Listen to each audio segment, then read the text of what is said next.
तो नमस्कार, जय हिंद साथियों, आप सभी का स्वागत है आपके अपने इस YouTube channel total learning inter पे। तो दोस्तों आज हम लोग फिर से आपके सामने दोस्तों फिजिक्स का ऑब्जेक्टिव का मोस्ट इंपॉर्टेंट दोस्तों जो कि आपके 2022 के एग्जाम के लिए दोस्तों बहुत ही ज़्यादा इंपॉर्टेंट है। और दोस्तों यहाँ से इस वीडियो से दोस्तों आपको क्वेश्चन देखने को एकदम मिलेगा, 100% गारंटी है। ठीक है, तो इस वीडियो को अच्छे से देखिएगा। प्रत्येक सीरीज जो हमारे इस चैनल पर आ रहा है ना दोस्तों, आपके 2022 के एग्जाम को देखते हुए लाया जा रहा है ताकि सभी स्टूडेंट इस एग्जाम में अच्छा से अच्छा स्कोर कर सकें। ठीक है, यदि आपका भी सपना है दोस्तों 450 नंबर लाना, तो आप आसानी से ला सकते हो, किसी भी प्रकार का दिक्कत नहीं होगा। बस आपको रेगुलर वीडियोस, अपना मेहनत को कंटिन्यूटी बना करके रखना है। तो चलिए दोस्तों हम लोग इस वीडियो को शुरू करते हैं। ठीक है, तो दोस्तों आप लोग यदि हमारे टेलीग्राम चैनल को अभी तक से नहीं ज्वाइन किए हैं तो जल्दी से ज्वाइन कर लीजिए। टेलीग्राम पे आपको सर्च करिए टोटल लर्निंग इंटर, तो आपके सामने आ जाएगा। और नहीं तो दोस्तों आपको डिस्क्रिप्शन में लिंक मिल जाएगा, वहां से भी आप लोग ज्वाइन कर सकते हो। तो चलिए हम लोग फिजिक्स का इंपॉर्टेंट क्वेश्चन को देखते हैं दोस्तों। ऑब्जेक्टिव क्वेश्चन, आपको सब्जेक्टिव क्वेश्चन भी देखने को मिलेंगे कुछ दिनों में। चलिए क्वेश्चन नंबर 1 देखिए, कहता है दोस्तों निम्नलिखित नाभिकों में सबसे कम अस्थाई वाला, है ना, ये क्वेश्चन का है दोस्तों, नाभिकों में सबसे कम अस्थाई वाला तत्व कौन सा है। तो यहाँ पे जो आंसर होगा ना दोस्तों वो क्या होगा, आप सभी को मैं बता दूं, जो इसका सटीक आंसर होगा वो होगा ऑक्सीजन। ठीक है, ऑक्सीजन, ध्यान रखिएगा दोस्तों, ऑप्शन नंबर सी यहाँ पे राइट होगा। ठीक है, चलिए अगला प्रश्न देखिए दोस्तों। अगला प्रश्न आपके स्क्रीन पे है, क्वेश्चन नंबर 2 कहता है एल आर परिपथ की प्रतिबाधा होती है। एल आर परिपथ की प्रतिबाधा क्या होती है? यह भी एक प्रकार का दोस्तों हमारा क्या है, प्रतिरोध ही है। ठीक है, यह भी एक प्रकार का प्रतिरोध है। तो इसका आंसर क्या होगा दोस्तों? तो इसका आंसर हो जाएगा ऑप्शन नंबर डी दोस्तों, √r² plus L² omega square. क्या होता है? R² plus L² into omega square और रूट के अंडर रहेगा। ठीक है, ये फॉर्मूला दोस्तों बहुत बार हर साल लगभग पूछता ही है, तो आप लोग ध्यान में रखिएगा ये सब क्वेश्चन को। देखिए दोस्तों यह व्यतिकरण वाला चैप्टर से है, कहता है व्यतिकरण फ्रिंज की चौड़ाई होती है ना, व्यतिकरण फ्रिंज की चौड़ाई क्या होती है। तो इसका जो आंसर होगा ना वह क्या होगा दोस्तों? तो इसका आंसर होगा बीटा बराबर क्या होता है दोस्तों, डी लेमडा बाई डी। ठीक है, बीटा बराबर क्या होता है दोस्तों, बड़की डी इंटू लेमडा बाई छोटकी डी होता है। ठीक है, तो ये ध्यान रखिएगा दोस्तों, यही व्यंजक होता है किसका, फ्रिंज की चौड़ाई का। ठीक है, चलिए अगला प्रश्न दोस्तों, क्वेश्चन नंबर 4 मोस्ट इंपोर्टेंट, कहता है यौगिक सूक्ष्मदर्शी की नली की लंबाई बढ़ाने से आवर्धन क्षमता क्या होती है। यदि दोस्तों सूक्ष्मदर्शी का, यौगिक जो सूक्ष्मदर्शी होता है उसकी नली का लंबाई हम लोग बढ़ाएंगे तो आवर्धन क्षमता में क्या डिफेक्ट पड़ने वाला है। ऑप्शन नंबर ए बढ़ता है, ऑप्शन नंबर सी घटती है, ऑप्शन नंबर ए बढ़ती, घटती, नहीं बदलती है और शून्य हो जाती है। तो इसका आंसर मैं बताता हूं दोस्तों, आप लोग याद रखिएगा, जब भी नली को बढ़ाइएगा तो आवर्धन क्षमता क्या होगा दोस्तों, बढ़ेगा, इनक्रीज होगा। क्या होगा? इनक्रीज होगा। चलिए अगला प्रश्न देखिए आप लोग। अगला प्रश्न दोस्तों क्वेश्चन नंबर 5 कहता है विद्युत चुंबकीय तरंग की प्रकृति होती है। विद्युत चुंबकीय तरंग की प्रकृति कैसी होती है दोस्तों? तो मोस्ट इंपॉर्टेंट, तो याद रखिएगा विद्युत चुंबकीय तरंग की जो प्रकृति होती है दोस्तों वह क्या होती है, तो अनुप्रस्थ होती है। कैसी होती है दोस्तों? अनुप्रस्थ होती है, तो ध्यान रखिएगा। चलिए अगला प्रश्न देख लीजिए, यहाँ पे क्वेश्चन नंबर 6 आपके स्क्रीन पे है, गामा किरणें की तरह, है ना, गामा किरणें की तरह होता है। तो गामा किरणें की तरह कौन सा होता है? ऑप्शन नंबर ए है अल्फा किरण, बीटा किरण, कैथोड किरण और डी है लास्ट वाला आपका एक्स किरण। तो गामा किरण के जैसा जो कहे ना दोस्तों तो वो क्या होगा, तो यहाँ पे जो आंसर होगा वो होगा एक्स किरण। ठीक है, एक्स किरण क्या करता है, यह किसी भी चीज़ को फाड़ सकता है ना, जैसे एक्सरे मशीन में एक्स किरण का यूज होता है ना। तो इसका वेधन क्षमता सबसे अधिक होता है दोस्तों और आयनन क्षमता सबसे कम होता है। और जो अल्फा किरण है इसका वेधन क्षमता सबसे कम होता है और आयनन क्षमता सबसे अधिक होता है। ठीक है, ये ध्यान रखिएगा, पूछ देता है आपके एग्जाम में। देखिए ये देखिए दोस्तों, ये क्वेश्चन पूछता है ना, क्वेश्चन नंबर 7 कहता है आवेश का बीमा होता है। तो आप लोग बताइएगा दोस्तों कमेंट में कि आवेश का बीमा इसमें से कौन सा सही होगा, है ना। तो इसका आंसर क्या होगा दोस्तों? बहुत अच्छा, यहाँ पे आंसर होगा ऑप्शन नंबर ए, क्या होगा, एम्पियर 80 हो जाएगा। ठीक है, 80 हो जाएगा, है ना। क्या हो जाएगा? एम्पियर टाइम, है ना, एम्पियर टाइम, है ना, धारा गुने समय होता है इसका फॉर्मूला, उसी पे हम लोग बीमा रख दिए। चलिए क्वेश्चन नंबर यहाँ पे 8 देखिएगा, 1 वोल्ट बराबर होता है दोस्तों, ये पिछले क्लास में भी हमने किया था, तो इसका आंसर तो सब स्टूडेंट सही बताएंगे, है ना। तो इसका आंसर क्या होगा दोस्तों, ऑप्शन नंबर बी जूल पर कूलम होता है। 1 जूल बटा में कूलम, है ना, कूलम को माइनस में भी लिख सकते हो जूल, ये इस तरीके से होता है। ठीक है, तो ध्यान रखिएगा दोस्तों, इंपॉर्टेंट है, बार बार पूछते रहता है ये सब क्वेश्चन, इसीलिए मैं आपको करवा दे रहा हूँ ताकि सभी स्टूडेंट अपना अपना अच्छा से अच्छा स्कोर ला सकें अपने बोर्ड एग्जाम में, है ना। चलिए यहाँ पे दोस्तों देखिए क्वेश्चन नंबर 9 कहता है दोस्तों, एक गर्म तार ए मीटर मापता है ना, एक गर्म तार ए मीटर क्या मापता है दोस्तों। तो यहाँ पे जो आंसर होगा, मैं डायरेक्ट आंसर बताता हूँ दोस्तों, प्रत्यवर्ती धारा का मूल मध्य वर्गमान, है ना, प्रत्यवर्ती धारा का मूल माध्य वर्गमान को मापता है। ठीक है, क्या मापता है, मूल माध्य वर्गमान को, ध्यान रखिएगा। अगला प्रश्न देख लीजिए, क्वेश्चन नंबर 10 कहता है दोस्तों, नाभिक के अल्फा कण उत्सर्जित होने पर परमाणु संख्या कितना से घटता है। नाभिक से जो अल्फा कण यदि निकलता है तो दोस्तों परमाणु संख्या में कितना घटेगा, है ना, ये चीज आपको मैंने कल बताया था, लेकिन उसमें परमाणु संख्या के साथ साथ दोस्तों मैंने परमाणु द्रव्यमान पे भी बताया था। तो इसका आंसर क्या होगा दोस्तों, ऑप्शन नंबर बी हो जाएगा। परमाणु संख्या में दोस्तों 2 की कमी होती है और परमाणु द्रव्यमान में यदि पूछे तो 4 की कमी होती है। ठीक है, तो इसका तो इस 10वां नंबर क्वेश्चन का आंसर बी हो जाएगा। ठीक है, और अगर परमाणु द्रव्यमान कहे तो याद रखिएगा आप लोग 4। चलिए क्वेश्चन नंबर 11 देखिए, कहता है नमन कोण का मान उत्तरी ध्रुव से विषुवत रेखा की ओर जाने पर क्या होता है। तो नमन कोण का मान उत्तरी ध्रुव से विषुवत रेखा पर जाने पर क्या होता है दोस्तों, तो क्या होता है, वो बढ़ता है। क्या होता है, सॉरी यहाँ पे घटता है। क्या होगा दोस्तों, घटता है। ठीक है, क्या याद रखिएगा, घटता है, विषुवत रेखा की ओर जाएंगे तो घटेगा, ध्यान रखिएगा। चलिए क्वेश्चन नंबर 12 देखिए दोस्तों, कहता है पी टाइप के अर्धचालक में मुख्य धारा वाहक होती है। कल भी ये क्वेश्चन हमने किया, कल नहीं, हाँ कल ही तो किया था। पी टाइप अर्धचालक में कितने होते हैं दोस्तों, तो वो पी पॉजिटिव होता है। और इसमें क्या होता है दोस्तों, किस पे पॉजिटिव होता है, तो छिद्र पे दोस्तों पॉजिटिव होता है ना। तो यहाँ पे छिद्र की संख्या ज़्यादा होती है। ठीक है, छिद्र की संख्या ज़्यादा होती है। आप प्रोटॉन मत मार दीजिएगा, प्रोटॉन गलत हो जाएगा, प्रोटॉन गलत हो जाएगा, तो छिद्र हो जाएगा। और एन टाइप में क्या होगा दोस्तों, इलेक्ट्रॉन होगा, एन टाइप वाला में इलेक्ट्रॉन रहेगा। ठीक है, ये ध्यान रखिएगा। अब देखिए क्वेश्चन नंबर 13 आप लोग देख सकते हैं दोस्तों, निम्नलिखित में से किस राशि का मात्रक वोल्ट पर मीटर होता है। वोल्ट पर मीटर होता है या वोल्ट मीटर इनवर्स कर सकते हो, ये दोनों ही मान सेम है।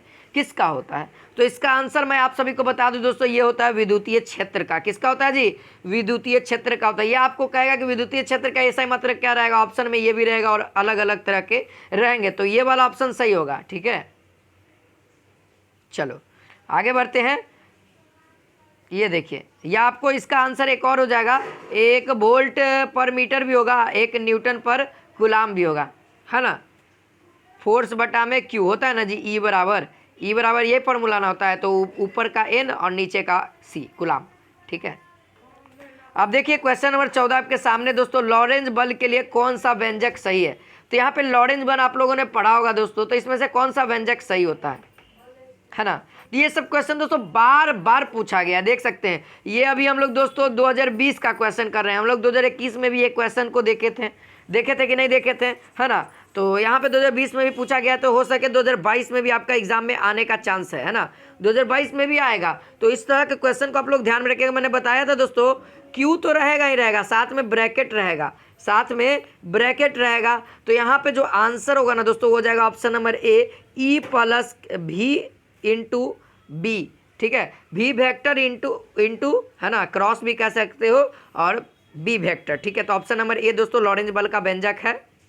आप देखिए क्वेश्चन नंबर 15 कहता है कैथोड किरणें होती है। कैथोड किरणें किस चीज़ की होती है दोस्तों, तो वो होती है इलेक्ट्रॉन की। किस चीज़ की होती है, इलेक्ट्रॉन की होती है। देखिए ये क्वेश्चन दोस्तों आपके एग्जाम में पूछता है। ये सब जितना भी क्वेश्चन है दोस्तों, आप लोग भारतीय वन का यदि बुक पढ़ लेते हो ना, तो आसानी से आप लोग गेस कर सकते हो। फिजिक्स का 35 में 35 क्वेश्चन दोस्तों, आपको उस भारतीय वन का ऑब्जेक्टिव क्वेश्चन को एक बार देख लोगे ना, तो 35 में 35 15 मिनट में आप लोग बोर्ड के एग्जाम में रंग दोगे। मैंने भी 15 मिनट में बोर्ड के एग्जाम में रंगा था दोस्तों, और एकदम सिक्योर टाइम के साथ, है ना, 15 मिनट में ही रंग दिया था एकदम, जिसमें से मात्र मेरा 34 सही हुआ, एक गलत हो गया था, एक मात्र गलत हो गया था। ठीक है, तो चलिए इसका आंसर क्या होगा दोस्तों, तो इसका आंसर हो जाएगा ऑप्शन नंबर ए। यहाँ पे L M equal to 5/6 LG होगा। L M equal to 5/6 LG होगा, तो याद रखिएगा। ठीक है, चुंबकीय ज्यामिति लंबाई तथा चुंबकीय लंबाई की संबंध क्या होता है, 5/6। ठीक है, एल एम बराबर 5/6 LG। ठीक, चलिए 5/6 देख सकते हैं, बी वाला आपको कंफ्यूजन भी पैदा कर सकता है। यहाँ पे क्वेश्चन नंबर 17 आप लोग देखिएगा, आवेशित संधारित्र पर संग्राहक पट्टिका और संघनन पट्टिका के आवेशों का योग होता है ना। तो देखिए संग्राहक पट्टिका और संघनन पट्टिका पर क्या होता है दोस्तों, एक पर प्लस चार्ज होता है, एक पर प्लस मान लो कि क्यू है, एक पर क्या होगा माइनस क्यू है। तो दोनों को यदि जोड़ते हैं तो प्लस और माइनस क्या हो जाएगा दोस्तों, माइनस होगा, ये क्या हो जाएगा, जीरो देगा। तो हमेशा यहाँ पे आंसर क्या होगा दोस्तों, ऑप्शन नंबर ए ध्यान रखिएगा, ठीक है, हमेशा जीरो होगा। संग्राहक पट्टिका पर जितना रहेगा, मान लो कि 5 कूलम है तो यहाँ पे प्लस 5 कूलम रहेगा, और ये हमारा संग्राहक पट्टिका, ये हमारा संघनन पट्टिका, तो इस पर -4 कूलम होगा। अब जब जोड़िए प्लस और माइनस करेंगे, -4 कूलम, तो आपके बीच क्या हो जाएगा, यहाँ पर से क्या होगा, जीरो आएगा ना जी, आ गया। चलिए आगे बढ़िए। क्वेश्चन नंबर 18 कहता है दोस्तों, प्रकाश का वेग महत्तम होता है, कहाँ पे होता है।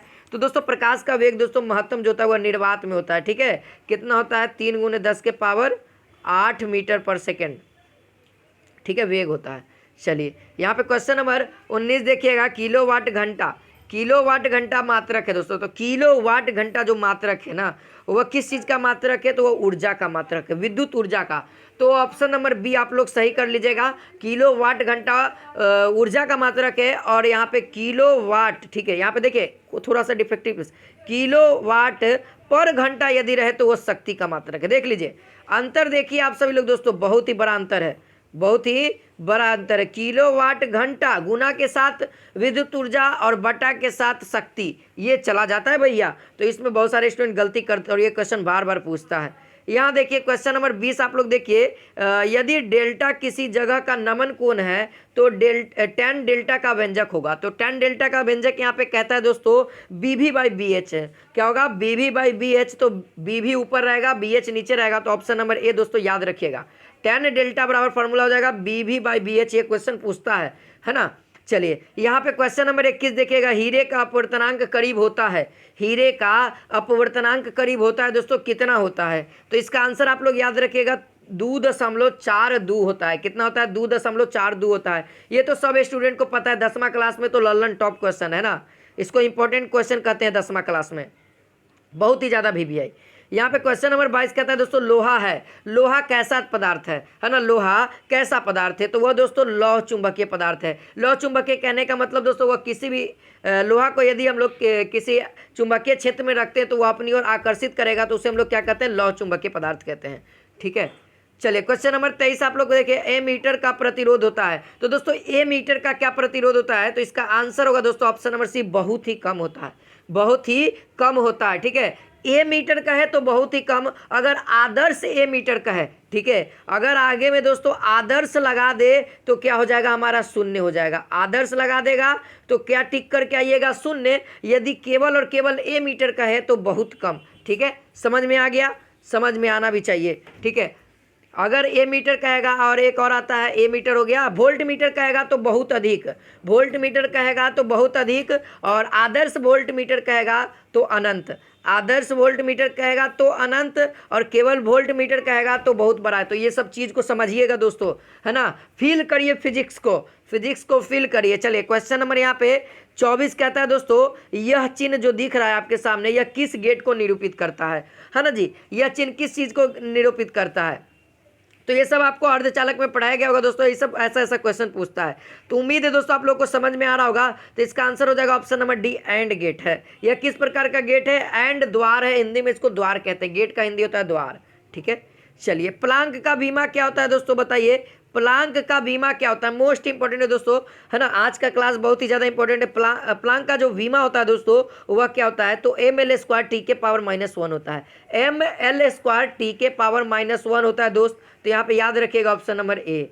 चलिए नाभिक का घनत्व क्या होता है दोस्तों, देख सकते हैं नाभिक वाला चैप्टर से क्वेश्चन आ गया है और ये पूछा गया है ना। तो इसका आंसर क्या याद रखना है दोस्तों, नाभिक का जो घनत्व होता है 2.29 × 10⁻17 kg/m³ होता है। कितना होता है, 2.29 × 10⁻17 किलो प्रति मीटर³ होता है, ठीक है। तो ऑप्शन नंबर सी। चलिए अगला बढ़ते हैं। यहाँ पे एप्सिलॉन नॉट का मात्रक दोस्तों बहुत ही इंपॉर्टेंट, एप्सिलॉन नॉट का मात्रक बहुत ही इंपॉर्टेंट। तो यहाँ पे क्या हो जाएगा, ऑप्शन नंबर बी दोस्तों, F metre inverse, F farad metre inverse होगा, फैराड मीटर इनवर्स, बस इतना ध्यान रखिए। और यही क्वेश्चन पूछता है, ठीक है, यही क्वेश्चन पूछता है, ठीक है।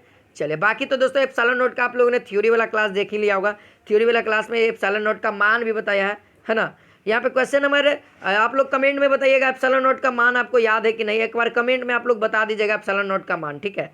चलिए अब यहाँ पे देखते हैं दोस्तों, हाइड्रोजन स्पेक्ट्रम में कौन सी श्रेणी दृश्य भाग में पड़ती है, देखिए है ना, कौन सा भाग दृश्य भाग में पड़ता है, कौन सा स्पेक्ट्रम हाइड्रोजन का दृश्य भाग में पड़ता है, तो इसका आंसर हो जाएगा दोस्तों ऑप्शन नंबर बी, बामर श्रेणी, है ना, बामर श्रेणी जो दोस्तों दृश्य भाग में पड़ता है, ठीक है।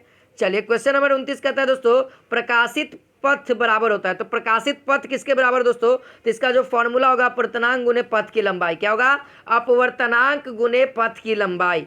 चलिए अगला प्रश्न देख लीजिए, अगला प्रश्न दोस्तों बहुत ही इंपॉर्टेंट है, कहता है निकट दृष्टि दोष को दूर करने के लिए किस लेंस का व्यवहार करते हैं, सबको पता है निकट दृष्टि दोष को दूर करने के लिए दोस्तों हम लोग अवतल लेंस का व्यवहार करते हैं, अवतल लेंस से बने चश्मे का व्यवहार करते हैं ना।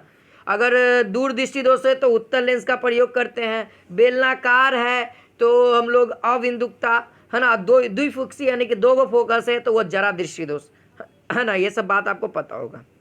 क्वेश्चन नंबर 31 देखिए, इलेक्ट्रॉन वोल्ट इकाई होती है। चलिए दोस्तों इलेक्ट्रॉन वोल्ट किसकी इकाई है ना, तो इसका आंसर क्या होगा दोस्तों, इलेक्ट्रॉन वोल्ट आपसे याद रखिएगा वो ऊर्जा की इकाई है, किसकी इकाई है दोस्त, ऊर्जा की इकाई है, ठीक है। अब देखिए क्वेश्चन नंबर 32 कहता है दोस्तों, अपचाई ट्रांसफार्मर कौन सी राशि घटाती है, अपचाई ट्रांसफार्मर किस राशि को घटाएगा, ठीक है। तो इसका आंसर आप सभी को ध्यान में रखना है दोस्तों, वोल्टेज को घटाएगा, है ना, अपचाई क्या करेगा, घटाएगा, उपचाई क्या करेगा, बढ़ाएगा, है ना। दो प्रकार के ट्रांसफार्मर होते हैं, एक अपचाई होता है एक उपचाई होता है, उपचाई वोल्टेज को बढ़ाता है और अपचाई वोल्टेज को घटाता है। चलिए आगे बढ़िए दोस्तों, यहाँ पे क्वेश्चन नंबर 33 कहता है, दो समान धारिता यानी कि सी धारिता वाला दोस्तों संधारित्र है, जिसको हम लोग क्या करें समानांतर क्रम में जोड़ते हैं तो उसका समतुल्य धारिता क्या होगा। तो समानांतर क्रम में जोड़ रहे हैं दोस्तों, तो यहाँ पे Cp बराबर एक फार्मूला होता है C1 plus C2 plus C3 plus dot dot dot dot Cn तक, कितना तक हमने, ये n तक था हमारा, तो इसमें क्या दोस्तों दुइये गो है, तो हम लोग क्या करेंगे Cp बराबर फार्मूला हो जाएगा सबका मान C, देखो C1 प्लस C2 दुइये गो है और दोनों का मान समान है दोस्तों, तो हम लोग C1 के जगह पे भी C रखेंगे और C2 के जगह पे भी C रखेंगे, तो कितना हो गया C प्लस C 2C, तो Cp बराबर क्या हो गया दोस्तों हमारा 2C हो गया। तो 2C कौन सा दिख रहा है, ऑप्शन नंबर ए आप लोग टिक कर सकते हैं। यही यदि आपको श्रेणी क्रम में कहता, यदि आपको श्रेणी क्रम में कहता दोस्तों, तो श्रेणी क्रम में कैसे होता है, देखो श्रेणी क्रम वाला भी बता देता हूँ आपको, 1/CS बराबर होता है दोस्तों 1/C1 plus 1/C2, 1/C1 plus C2, तो हमारे पास दुइयों को निकालना, तो हमने दुइयों को लिखा है 1/C1 प्लस 1/C1 होगा ना, 1/C1। अब यहाँ पे देखिए तो क्या हो जाएगा दोस्तों 2/C2, अभी तो हमको 1/CS का मानना चाहिए, हमको तो क्या चाहिए CS का मान चाहिए, उलट दो, तो इस साइड उलट दिए दोस्तों, तो ये साइड उलट देते हैं तो C/2, तो ये देख सकते हैं CS का मान क्या हो गया, C/2 हो गया। तो जब श्रेणी क्रम में रहे तो ऑप्शन नंबर C हो जाएगा, किसके लिए, किसके लिए दोस्त, श्रेणी क्रम के लिए, और यदि ये कहे तो समानांतर क्रम के लिए, ठीक है, समानांतर क्रम के लिए। चलो आगे बढ़िए, क्वेश्चन नंबर 34 कहता है, रेडियो एक्टिव परमाणु के लिए कौन सा संबंध सही है। तो ये दोस्तों अर्धायु का फॉर्मूला कर दिया, हम लोग ये फॉर्मूला किए थे, है ना, वो हम लोग शॉर्टकट में किए थे, टी बराबर किए थे, है ना, तो इसमें थोड़ा सा लिखा हुआ मिल रहा है आपको, तो चलिए मैं इसका आंसर बता देता हूँ, आप सब लोग याद कर लीजिएगा, ऑप्शन नंबर डी हो जाएगा अर्धायु यानी कि टी बराबर टी हाफ, जिसको हम लोग कहते हैं क्या हो जाएगा दोस्तों 0.931 इंटू लेमडा, यही होता है ना, यही ना होता है, ठीक है, ये होता है। चलिए आगे बढ़ते हैं, आगे बढ़ते क्वेश्चन में यहाँ पे 35 कहता है दोस्तों, निम्नलिखित में से कौन सा विद्युत चुंबकीय तरंग नहीं है, विद्युत चुंबकीय तरंग नहीं है दोस्तों, तो इसका आंसर आप लोग याद रखिएगा, ध्वनि तरंग क्या है दोस्तों, एक तरह का यांत्रिक तरंग है, क्या दोस्तों एक यांत्रिक तरंग है, तो यह चुंबकीय तरंग नहीं है, ठीक है। अब यहाँ पे क्वेश्चन नंबर 36 देखिएगा, संयुक्त सूक्ष्मदर्शी की आवर्धन क्षमता में कौन सा संबंध सही है, व्यंजक क्या होगा आवर्धन क्षमता का, देखिए आपके एग्जाम में पूछ देता है, संयुक्त सूक्ष्मदर्शी हो गया, खगोलीय दूरदर्शी हो गया, है ना, खगोलीय दूरदर्शी हो, ये सबसे क्वेश्चन पूछ देता है, संयुक्त सूक्ष्मदर्शी का फोकस बता दीजिए, ऐसा ऐसा व्यंजक आपसे पूछ देता है। तो चलिए हम लोग संयुक्त सूक्ष्मदर्शी का यहाँ पे क्या करते हैं, आवर्धन क्षमता का फॉर्मूला जान लेते हैं, तो इसका आंसर आप सभी को पता होना चाहिए दोस्तों, ऑप्शन नंबर ए हो जाएगा, m बराबर -L/f0, है ना, FO जिसको हम लोग ऑब्जेक्टिव लेंस कहते हैं, है ना, और 1 प्लस D/FE यानी कि आईपीस लेंस का फोकस दूरी और ये ऑब्जेक्टिव लेंस का फोकस दूरी, ठीक है, ये ध्यान रखिएगा। एल जहाँ आपका दोनों लेंस की दूरी है, एल जहाँ आपका दो गो लेंस है उसमें एक आईपीस एक ऑब्जेक्टिव लेंस है, एक आईपीस लेंस है, ठीक है। ध्यान रखिएगा। चलिए क्वेश्चन नंबर 37 कहता है दोस्तों, तेजी से चलने वाले बीटा किरणें होती है। तेजी से चलने वाला बीटा किरण कैसा होता है दोस्तों? तो इसका आंसर क्या होगा दोस्त? यहाँ पे आंसर होगा इलेक्ट्रॉन, है ना। तेजी से जो बीटा कण चलता है इलेक्ट्रॉन होता है, इलेक्ट्रॉन के कारण होता है। आपसे क्वेश्चन पूछेगा कि बीटा कण पर कैसा आवेश होता है, तो ऋणात्मक आवेश होता है। क्यों ऋणात्मक होता है? क्योंकि यह इलेक्ट्रॉन से चलता है। चलिए आगे बढ़ते हैं। क्वेश्चन नंबर 38 कहता है दोस्तों, कार्बन प्रतिरोध का कलर कोड लाल रंग का मान होता है। कार्बन प्रतिरोध का कलर कोड में लाल रंग का मान कितना होता है? तो ये देखिए दोस्तों, 2021 में भी पूछा, 2020 में भी पूछा। तो चलिए इसका आंसर मैं आप सभी को बता देता हूँ, है ना। तो इसका आंसर क्या होगा दोस्त? तो यहाँ पे आंसर हो जाएगा ऑप्शन नंबर सी, 2 होता है। लाल रंग का कितना होता है? 2 होता है, ठीक है, 2 होता है, ठीक है, याद रखिएगा। चलिए आगे बढ़ते हैं दोस्तों। क्वेश्चन नंबर 39 कहता है, किसी एम द्रव्यमान के भी वेग से गतिशील कण का तरंग दैर्ध्य। तो यानी कि दोस्तों जो हम लोग लेमडा पढ़े, लेमडा का फॉर्मूला क्या कहता है ना, लेमडा का फॉर्मूला क्या कहता है? जब आपको द्रव्यमान दे ले रहे, वेग दे ले रहे, तब कह रहा है। तब आप लोग को याद रखना है दोस्तों, यहाँ पर lambda by H by M into भी, lambda by H by into भी, यहाँ पे ध्यान रखिएगा। ऑप्शन नंबर बी दोस्त यहाँ पे राइट हो जाएगा, ठीक है। चलिए आगे देखिए। यहाँ पे दोस्तों आप लोग देखिए, आप लोग नहीं पढ़े दार्शनिक संख्या और द्विआधारी संख्या, तो आप लोग अपने टीचर के द्वारा इसको जरूर पढ़ लीजिए। अगर नहीं पढ़ाएं तो पढ़ लीजिए, क्योंकि एक क्वेश्चन इससे रहेगा और बहुत ही आसान टॉपिक है ये, बहुत ही आसान टॉपिक है। मुश्किल से आधा घंटा लगेगा आपको सीखने में एकदम बढ़िया तरीके से, और 1 नंबर आपको दे करके जाएगा, है ना, 1 नंबर आपको दे करके जाएगा। तो कितना कितना स्टूडेंट कितना था, 299 पे अटक जाता है। अगर वो सोचता है कि 1 नंबर आ जाता ना, तो हमको 300 पूरा हो जाता है। तो आप लोग 1 नंबर का वैल्यू समझिए, ठीक है। तो यहाँ पे आंसर क्या होगा दोस्तों? 25 जो है ना, दार्शनिक संख्या का, इसका दार्शनिक संख्या क्या होगा, द्विआधारी संख्या क्या होगा? तो इसका जो आंसर होगा ना दोस्तों, वो हो जाएगा ऑप्शन नंबर सी, ये हो जाएगा, ठीक है, सी हो जाएगा, ठीक है। अब यहाँ पे देखिए क्वेश्चन नंबर 41 कहता है, 20 सेंटीमीटर फोकस दूरी वाले उत्तल लेंस की क्षमता क्या होती है? तो यहाँ पे आंसर होगा दोस्तों, उत्तल लेंस की क्षमता डायोप्टर में कितना होगा? तो 100। देखो सेंटीमीटर में रहो तो 100 से डिवाइड कर दो, 100/20 कर दो बस। अगर मीटर में दे रहे हैं तो 1 में करना। देखो ये सेंटीमीटर के लिए फॉर्मूला है एफ के लिए, और एक और फॉर्मूला बताता हूँ 1/एफ, ये क्या है? मीटर के लिए है। जब आपका ये चीज़ सेंटीमीटर में दे ले रहा है, जब आपका ये चीज़ मीटर में दे ले रहा है तब, जब आपका ये सेंटीमीटर में दे ले रहा है तब। अभी हमारे पास क्या है दोस्तों, सेंटीमीटर में है, तो हम लोग क्या करेंगे, 100/20 और फिर काट देंगे 0 से 0, ये 5। तो कितना आ गया भैया? 5 डायोप्टर हमारे पास आंसर आ गया। ऑप्शन नंबर डी आप लोग टिक करके आ सकते हैं, 1 नंबर फिक्स हो गया। अब कहता है दोस्तों क्वेश्चन नंबर 42, 1 AMU बराबर क्या होता है? 1 AMU बराबर क्या होता है दोस्तों? तो इसका आंसर ऑप्शन नंबर, आप लोग क्या याद रखिएगा दोस्तों? ऑप्शन नंबर ए याद रखिएगा, ठीक है। ऑप्शन नंबर ए 1.6 × 10⁻27 kg होता है। कितना होता है? 1.6 × 10⁻27 kg होता है, ठीक है। तो ये सब क्वेश्चन आप लोग को याद रखना चाहिए दोस्तों, ताकि आपके एग्जाम में क्वेश्चन न छूटे। और यही सब क्वेश्चन आपके एग्जाम में पूछेगा, कोई बड़ा हार्ड टफ क्वेश्चन नहीं पूछेगा, ऐसा ही क्वेश्चन है, यही सब रिपीट करता है। तो आप सब लोग इस क्वेश्चन को बढ़िया से पढ़िएगा, 2-3 बार रिवीजन करिएगा, ताकि आपको बढ़िया से याद हो जाए। तो दोस्तों मिलते हैं नेक्स्ट क्लास में अदर सब्जेक्ट के साथ। तो आज के लिए इतना ही। तो जो लोग लाइक और शेयर नहीं किए तो चैनल को सब्सक्राइब और लाइक को शेयर कर दो।